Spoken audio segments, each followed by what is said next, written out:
The kitchen clock ticked past midnight, its steady rhythm filling the silence between us. I sat alone at the dining table, a slice of store-bought cake crumbling on a plate. The small candle I had lit for myself had burned down hours ago.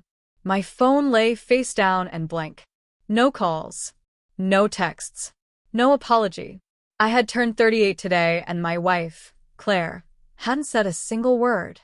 No card. No glance. Not even a distracted happy birthday as she hurried out the door earlier that evening. It wasn't the first time, but this year it broke me, because deep down I knew it wasn't forgetfulness. It was the last crack in a marriage that was already splintering apart. The house felt hollow, cavernous, like it had been emptied of warmth long ago. Claire's absence was nothing new. Always working late, always just one more deadline. Excuses thinner than the lies I told myself, for believing them. I replayed our last conversation in my head. Her quick smile, the promise she'd be home by 7, the way her eyes never left her phone while I was speaking. I had wanted so badly to believe her. God, I tried. But the silence that followed had screamed louder than any truth she could have spoken. Shoving the uneaten cake aside, I caught my reflection in the darkened window. Tired eyes. Gray stubble. A face older than 38 should have looked. Without thinking, I grabbed my keys. If Claire could forget me, then maybe I could forget home. The dive bar reeked of stale smoke and spilled beer. Neon lights flickered above like dying stars. I ordered whiskey, chasing numbness instead of comfort. The bartender slid another glass toward me with a muttered, "Rough night?" "Rough," I answered flatly. I hadn't wanted to talk, but the liquor loosened me. My phone lit up in my hand, old texts I had once sent her, unanswered. Invitations declined. Questions ignored. Love one-sided. I opened a photo of Claire from last summer. She was laughing in the sun, looking brighter and happier than she had in months. Even then, I should have known. The way she pulled away, the late-night calls, the strange perfume clinging to her clothes. My thumb hovered over her contact, but I stopped. Why invite another lie? Instead, I opened my email. And there it was, confirmation from a hotel chain, dated 2 weeks ago. Not in our city. Not for us. A king suite, booked under her name. My chest tightened, the whiskey turning sour in my stomach. I tossed money on the counter, left the bar, and drove. The hotel address burned itself into my mind. The building gleamed with glass and marble, a place built to shelter secrets. At the front desk, I gave her name. The clerk hesitated, then lowered her voice. That reservation, it wasn't for one. The words cut deeper than any blade.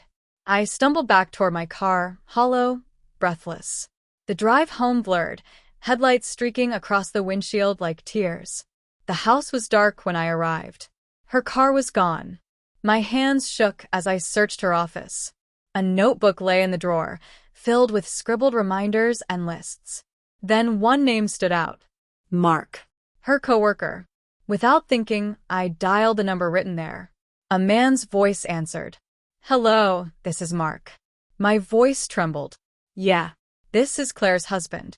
Silence stretched long, then broke with a sigh. "Look, man, don't do this.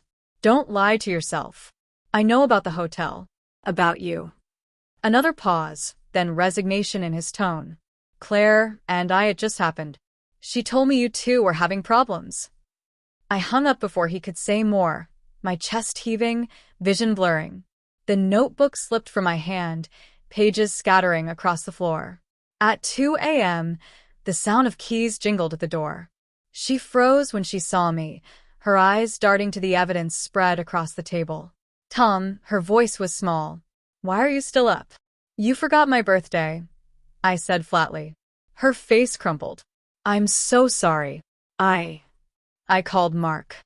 The color drained from her face. Her purse slipped from her hand. "Tom, please. Let me explain." "Explain what?" My voice broke, but the anger held firm. "The lies? The hotel? The months you've been throwing me away for him?"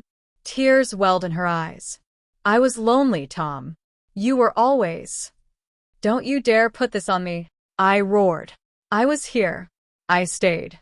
You're the one who left. She sobbed, but I couldn't reach for her. Not this time. I grabbed my jacket and walked out. The door slammed behind me. The night air bit into my skin, stars cold and distant above. I drove aimlessly until dawn, the highway stretching out like an escape. My phone buzzed endlessly with her messages, all unread. At a lonely rest stop, I opened the glove box. Our wedding photo slid into my hand. We were young then, smiling, believing in forever. My fingers traced her face once, then let the picture fall. Some things can't be repaired. Some betrayals can't be forgiven. As the sun rose, I made my choice. I wasn't going back. Not to that house. Not to her. Claire had forgotten me one too many times. And now I was done remembering.